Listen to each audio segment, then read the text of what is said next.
예, 여러분 반갑습니다. 방학 동안 잘 지내셨죠? 아, 이번 학기는 여러분과 꼭 대면 수업을 같이 하려고 했는데 다시 지난 학기보다 더 코로나19가 심각해져서 대면 수업을 이렇게 할 수 없게 되었네요. 아, 어쨌든 속히 코로나19가 좀 좋아지기를 간절히 바라고요. 어쨌든 그때까지 비대면 수업으로 여러분들과 함께 하여튼 최선을 다해 만나보도록 하겠습니다. 사실은 비대면으로 하니까 전하는 사람도 힘들고 특별히 저 같은 사람은 이렇게 애드립이 강하고 그 수업에서 이렇게 만나야 좀 강점이 많은 사람인데 방송을 하고 이렇게 영상을 찍고 하니까 한계가 좀 있네요.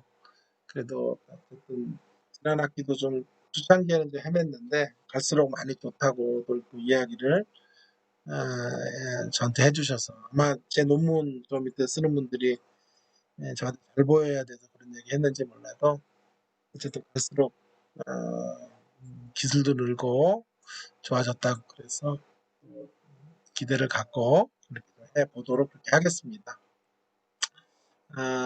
신약 서기와 설교라는 수업으로 여러분들 만나게 되었는데 여러분 많이 힘드시겠지만 그래도 우리가 할 수 있는 우리의 자리에서 하나님을 의식하면서 최선을 다하는 것이 지금으로서는 우리의 본분이 아닌가 하는 생각을 하게 됩니다. 자, 이제 오늘 제 수업은 오리엔테이션과 성경에 대한 이해, 제 1차시는 이제 오리엔테이션을 주로 좀 하겠고요. 그다음에 2차시, 3차시에서는 우리가 이제 성경을 좀 다뤄야 되니까 성경이 뭐냐라는 것에 대한 논의를 좀 해보겠는데요. 먼저 신약 서기와 설교의 수업 목표는 뭐 좀 진부하죠. 한 세 가지인데요. 성경의 기초가 되는 성경 신학에 대한 논의를 좀 성경 신학의 안목들을 좀 갖게 하는 것이에요. 그리고 그 성경 신학에 근거한 개혁주의 입장에서 본 성경 주해를 좀 하는 것이고요. 그다음에 성경적이고 창조적인 혹은 통중 중심의 삶을 변화시키는 설교를 하는 것에 이제 목표가 있어요.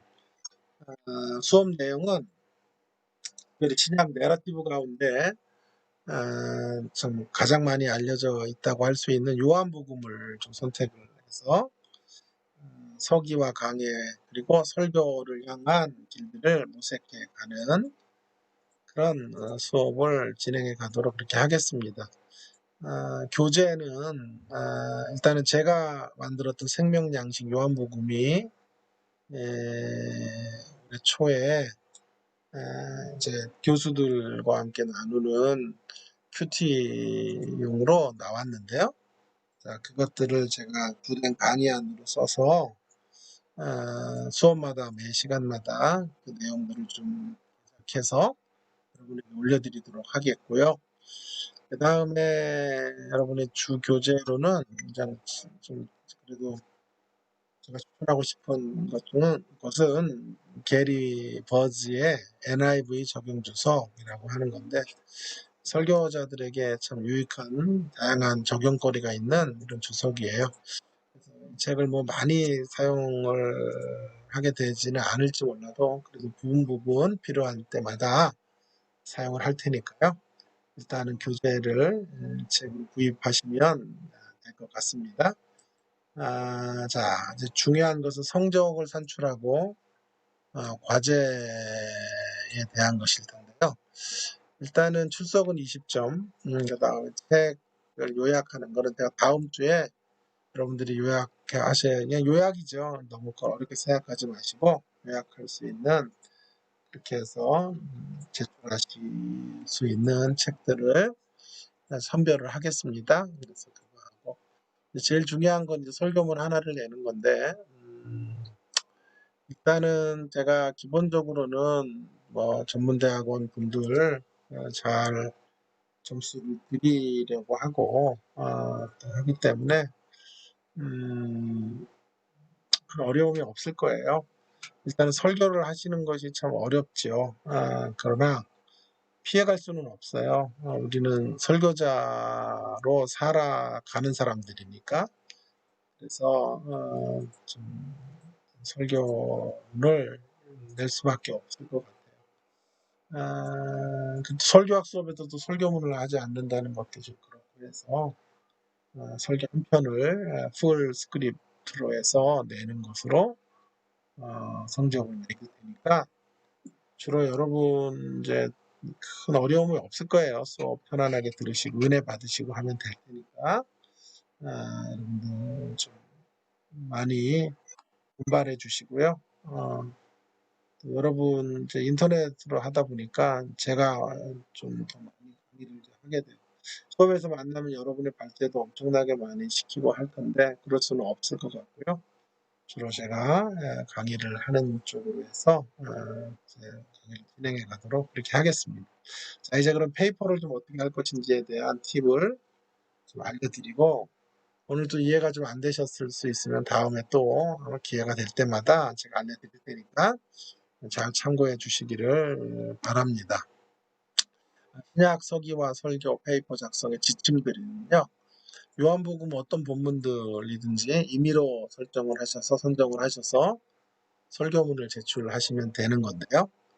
수업에서 제가 이제 모든 장을 다 다룰 거예요. 21장까지 있으니까 제가 충분히 하루 3번, 3차씩 한 번에 이제 3학점이니까 3차씩 다루면 충분히 다룰 수 있을 것이니까요. 요한복음 해석과 묵상을 토대로 해서 그것들을 여러분의 말로 바꾸든지 또 새로운 착상들을 좀 고민하셔서 살을 붙이고 내용을 첨삭해서 작성하도록 하겠습니다. 문단을 그러면 장으로 할 때 어떻게 하느냐 이런 질문들을 하시는데 일단 문학적인 문단을 잘 선정하시고 문학적인 문단이라고 하는 건 리터러리 유닛인데요. 어떤 본문을 어디까지 끊느냐고 할 때 문학적인 문단을 끊어야 되는데 그거 우리가 끊기가 힘들다고요. 그래서 주석가들이 끊어놨죠. 1장 어디까지 끊어놓 한 장을 다 써도 되고 다 가지고 해도 되고 부분을 가지고 해도 되고 여러분이 하시되 한 단어 갖고 하고 이런 것들은 조금 지양하시고 문학적 문단들을 통해서 아이디어가 나올 수 있을 만큼의 범위나 범주를 가지고 설교하시면 좋겠다라는 것이고요. 과제를 어떻게 할 것인지에 대한 구체적인 팁을 제가 좀 알려드릴게요. 곧 이어서 제가 이제 샘플로 제시하게 될 절차를 따라서 이제 과제를 먼저 중심 구절을 성경 구절을 적어야 되겠죠. 제목이 뭔지 뭐 요한복음 1장 절에서 몇 절, 뭐 영생의 길을 말씀하시는 주님, 뭐 이렇게 제목을 잡겠죠. 그건 뭐 어려움이 없겠고요. 간략한 본문주의를 하시는데 그 다음에 본문주의로 이제 넘어가는 건데 본문주의는 전체적인 주석을 다 하는 게 아니에요. 디테일하게 그런 것보다는 부분적으로 내가 필요하다고 생각되는 파트만 이제 설명을 달거나 하면 되겠어요. 그래서 전체적이고 포괄적인 주석보다는 필요한 부분 꼭 설교를 위해서나 혹은 배경 설명을 위해서나 그런 언어적인 의미 같은 것들이 꼭 필요하거나 논의가 필요한 대목들을 이제 선별해서 이제 간략한 주제를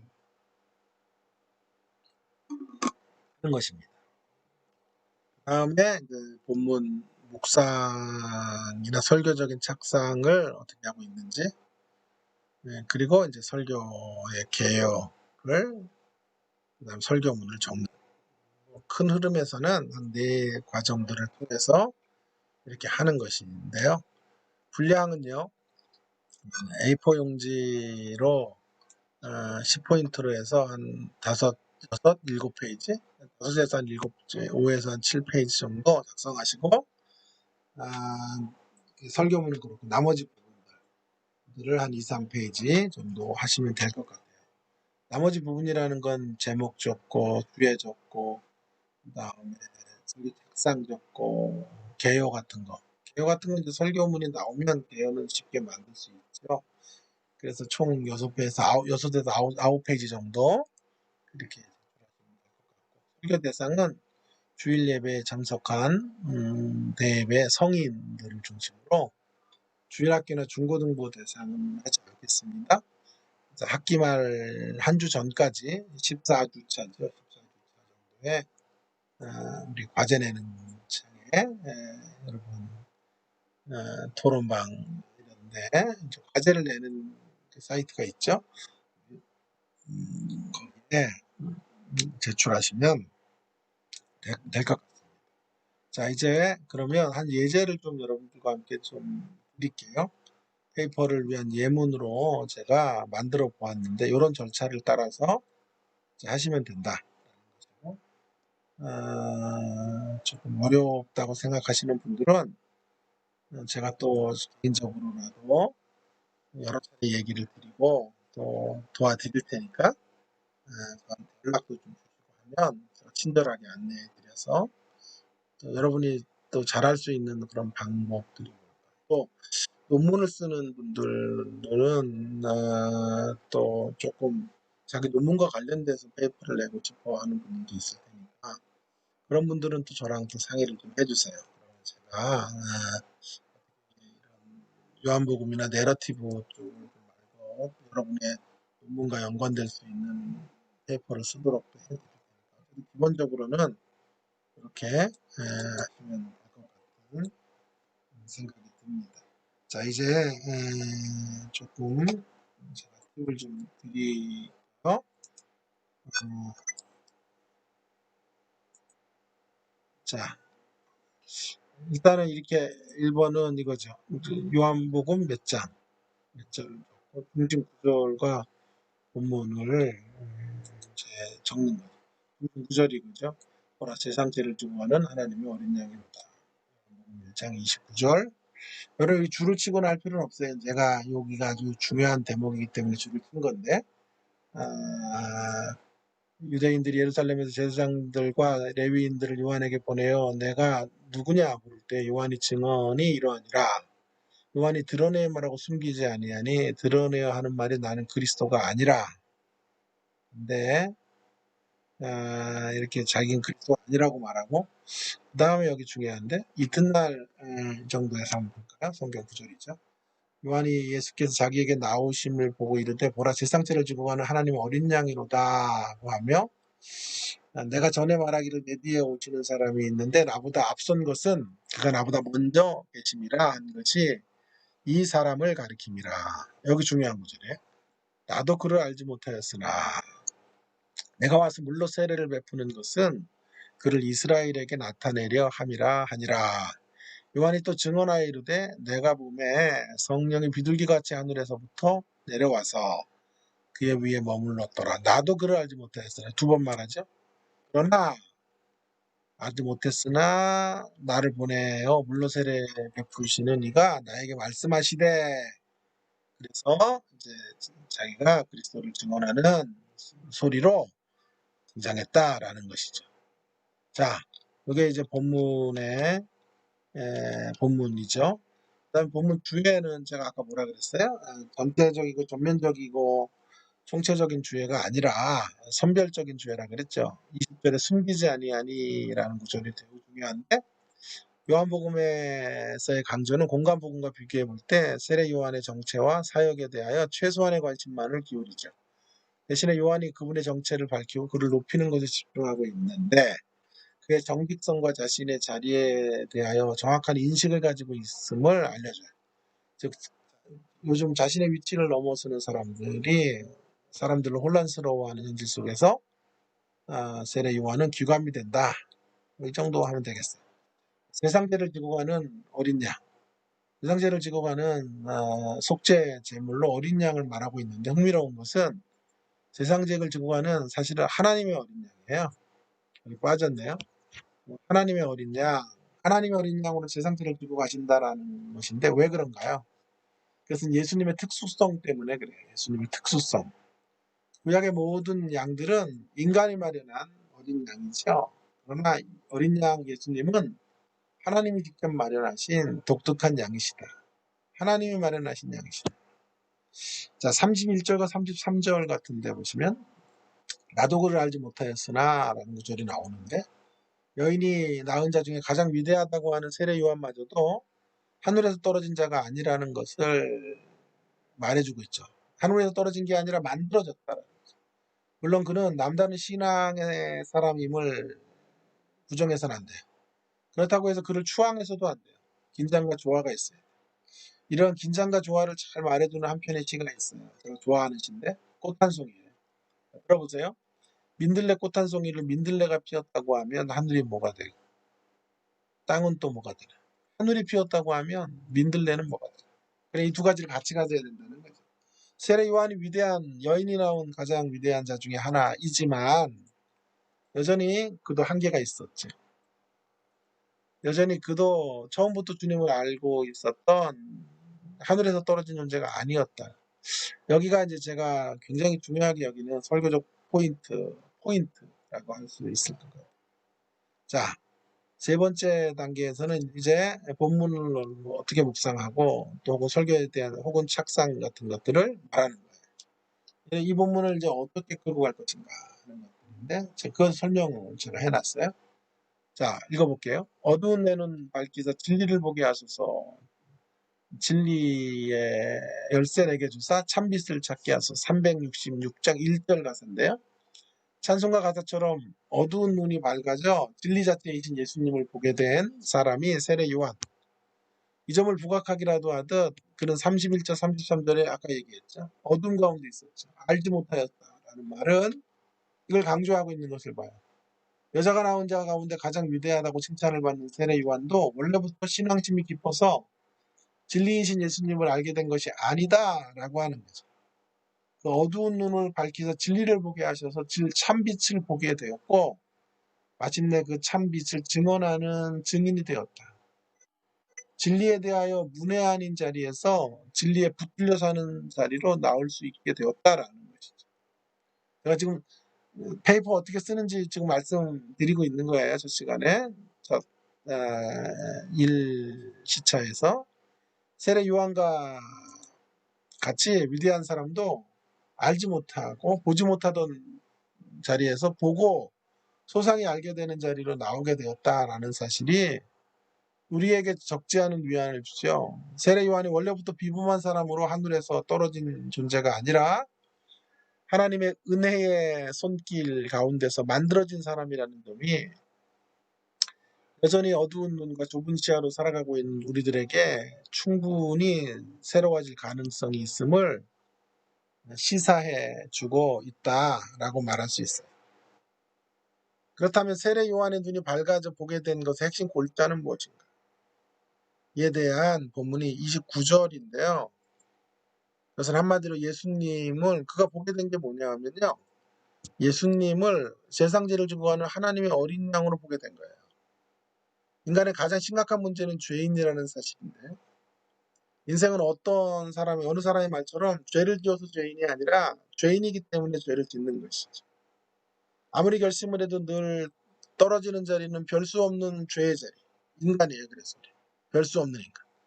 근본적인 죄의 문제를 해결하지 않고는 더 윤리적이 되고 더 도덕적이 되고 더 교양을 쌓는 것으로 새로워질 수가 없어요. 이러한 문제를 해결하기 위해 오신 분이 예수님이시죠. 오랫동안 지루하게 반복되었던 구약의 대사제도를 단 한 번의 죽음으로 영원한 효력이 발생하도록 하시기 위해서 예수님이 하나님의 어린 양으로 오신 거죠. 그 면에서 세례 요한이 외친 세상죄를 지고 가는 하나님의 어린 양이야말로 신자된 우리들이 외쳐야 될 영원한 복음의 메시지라고 말할 수 있겠습니다. 이것을 찰스 스윈들의 표현으로 한다면 보통 사람이 전해야 하는 보통이 아닌 메시지. 멋있죠? 보통 사람이 전해야 하는 보통이 아닌 메시지인 거죠. 이를 위해 중요한 것은 32절과 33절에 있는 것처럼 하나님의 역사를 직접 목도하는 것이 필요합니다. 사변적인 지식이 아니라 체험적인 지식이 요구된다고 하겠습니다. 그래서 바로 이러한 대목들을 묵상을 제가 했고, 설교 개요를 좀 가지고 한다면, 설교 개요를 제가 이렇게 잡았어요. 어떤 산일까요? 서로는 산 이야기로 주제를 환기시키는 거. 산에 관련해서 경험한 여러분의 에피소드 같은 것들, 산에서 만난 어떤 추억이랄까, 또 어떤 위기적 상황이랄까, 산을 통해서 여러분이 누렸던 어떤 경험들, 이런 것들을 가지고 가볍게 시작할 수 있겠죠. 청중과의 접촉점을 찾을 수 있겠죠. 저는 오늘 그리고 본문으로 연결해서 오늘 텍스트의 세례 요한은 산과 같은 존재, 산과 같은 존재. 산과 같은 존재라는 말은 뭐죠? 세례 요한이 위대한 존재라는 거예요. 그런 세례 요한이 여인이 낳은 자 중에 어떤 자예요? 가장 위대한 인물이라고 말하죠. 세례 요한은 우리가 도달해야 할 위대한 산임이 분명해요. 자, 이제 전환호 개요를 제가 적은 거예요. 그렇다면 그는 누구도 오를 수 없는 산인가? 먼저 이런 전환호 제가 적어놨어요. 첫 번째 대지가 이거예요. 아니요. 아무리 위대한 인생도 누구도 오를 수 없는 산이라고 할 수는 없죠. 그는 누구도 오를 수 없는 그런 산은 아니다라는 거죠. 자, 아까 나도 그를 알지 못하였으나 라는 말씀이 바로 이 진술이 옳다는 사실을 밝혀주죠. 나도 그를 알지 못하였어. 나도 그를 몰랐다. 라는 거죠. 그러니 아무리 위대한 인생도 몰랐던 시기가 있다. 그죠? 그래서 거기 안에 설명들을 많이 할 수 있겠죠? 나도 그를 알지 못할 때가 있고, 나도 무지 속에 있었을 때가 있었다. 라고 하는 것들을 알려주고 있는 거죠. 자, 그렇다면 이제 전환호, 두 번째 전환호는 그럼 누구나 오를 수 있는 산일까요? 답은 아니요. 아무나 오를 수 있는 산이라면 결국 위대한 인생이라고 할 수 없죠. 자, 아무나 오를 수 있는 산이라면 여자가 낳은 자 중에 가장 위대하다고 말하는 건 어불성설이고 논리적 모순이죠. 아무나 오를 수는 없다고요. 그러면 우리가 주목해야 될 건 그러나 이후의 삶에 대한 초점이에요. 그러나 나도 그를 알지 못하였으나 그러나 그 이후에 그는 주님을 알게 되었죠. 그래서 위대해진 거죠.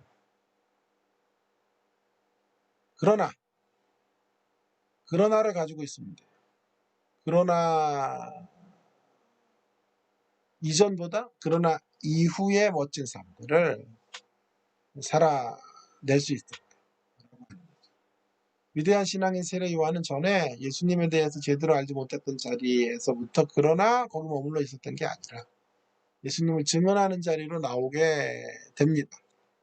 주님이 귀하게 보시는 것은 그러나 이후의 삶, but 이후의 삶, after, but의 삶이죠. 네? after, but. 후에 어떤 삶을 살 것인가.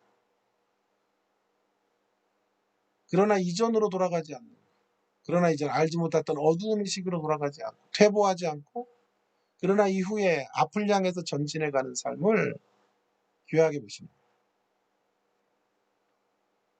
근데 어떻게 그런 삶을 살 수 있었을까요, 세례 요한이? 이유는 하나님의 어린 양, 세상죄를 지고 가는 하나님의 어린 양으로 예수님을 진하게 경험했기 때문에, 예수님을 그렇게 만났기 때문에, 체험했기 때문에, 결국 증인은 경험의 크기로 만들어지는 거죠. 경험의 크기가 증인의 크기를 결정합니다. 위대한 증인은 말쟁이들이 아니에요. 그래서 기독교 신앙은 체험의 신앙입니다. 사도행전 3장에서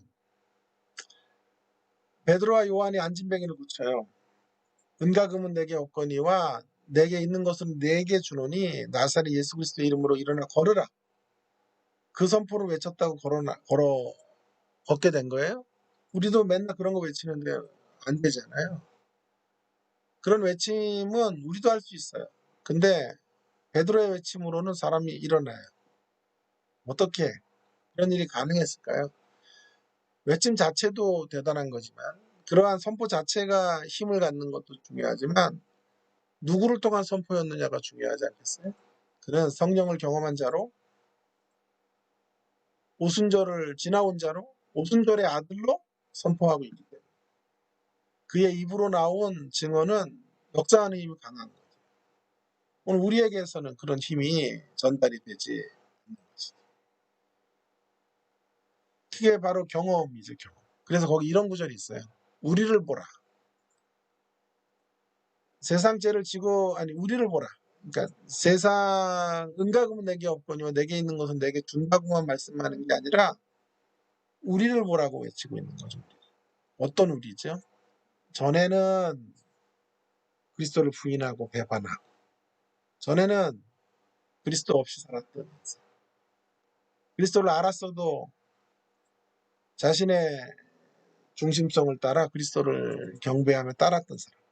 그러나 이제 그리스도를 만나고 새로워진 우리 부활의 능력으로 성령의 주권에 붙들려 통치에 붙들려 살아가는 우리를 보라 외치는 거죠. 경험, 체험의 신앙이에요. 그리스도에 대하여 아는 것 갖고 안 되고 그리스도를 알아야 돼요. 하나님에 대하여 아는 것으로는 안 되고 페커의 말대로 하나님을 아는 하나님에 대하여 아는 건 정보적인 의미예요. 하나님을 아는 건 인격적이고 체험적이고 누림으로 아는 그 알미 그러나 이후에 있었기 때문에 그는 위대한 산이 되었고 누구도 오르기 힘든 만큼의 칭찬을 들을 수 있었던 그리스도를 전파하고 전달하는 소리로 위대한 역사를 이루어낼 수 있었던 것이죠. 결론 민들레 꽃 한 송이라는 지가 말해주듯이 결국 민들레는 하늘과 땅의 도움 없이 표현할 수 없어요. 그렇다는 얘기는 하늘을 우리 하나님이라고 한다면 모든 영광과 존귀는 하나님의 것이란 말이에요. 인생은 모두 하나님의 열심을 통해 만들어진 존재임을 우리가 명심해야 돼요. 그것을 한지도 잊지 말아야 돼요. 그것을 망각하는 순간 우리는 교만의 자리로 떨어져 사울왕과 같은 인생으로 끝마쳐지게 될 거예요. 그러나 또 한 가지도 잊지 마세요. 민들레가 그저 하늘과 땅의 도움으로만 꽃피웠다고 하지는 마십시오. 민들레 꽃 한 송이가 피어내기까지 얼마나 많은 고뇌와 몸부림이 있었는지 결코 잊지 않아야 돼요. 신앙은 자세라고 자세. 그래서 신앙은 하나님의 은혜의 선물이면서 또 자세예요, 자세. 자질과 자격, 가격이 아니네, 자격. 제가 돈을 밝히나요? 가격이 왜 나와요? 자질과 자격은 없어도 자세는 놓치지 말아요. 하나님 앞에 쓰여졌던 사람들은 모두 그런 자세를 가지고 하나님의 역사 속에 쓰여지고 붙들렸던 생애들이라고 하는 것을 우리가 놓쳐서는 안 될 것 같습니다. 세례 요한이 어떤 자세로 있었는지를 알게 해주는 대목은 그가 역사의 무대에 서기까지 광야에 있었다라는 데 있어요. 자, 누가복음 3장 2절에 안나스와 가야바가 대제사장으로 있을 때에 하나님의 말씀이 광야, 기도의 자리죠. 인들에서 사가랴의 아들 요한에게 임한지라. 사가랴의 아들 요한에게 임한지라. 이게 설교 요약이에요. 이제 그것을 가지고 그러니까 적용을 하면 돼요. 예수님을 더 보고 알기를 원하시나요? 사변적 지식을 이런 거 뭐 너무 어렵지않아요. 그냥 이거만 나오면 사변적인 지식을 넘은 체험적 지식을 얻기 위해서 어떤 노력을 하십니까? 해야 될까요? 아니면 사변적인 지식을 넘은 체험적인 지식으로 나가야 한다. 이런 얘기를 하면 될 것 같고요. 이제 4번을 기초해서 4번을 확대해서 4번이 위에 있는 이런 책상이 한 페이지 정도라면 이거 길게 늘려서 살을 붙이면 4-5페이지 되지 않겠어요? 그것을 설교문으로 여러분이 제출을 하시면 될 거예요. 그래서 설교문 전체는 제가 보여드리지 않았지만 수업이 진행되는 과정에서 여러분에게 그 설교문 전체 것도 좀 보여드리고 할 테니까요. 어쨌든 그렇게 해서 이번 학기 여러분들이 설교문을 내시면 될 것 같습니다. 예, 오리엔테이션 1차 시는 이 정도로 하겠습니다. 고맙습니다.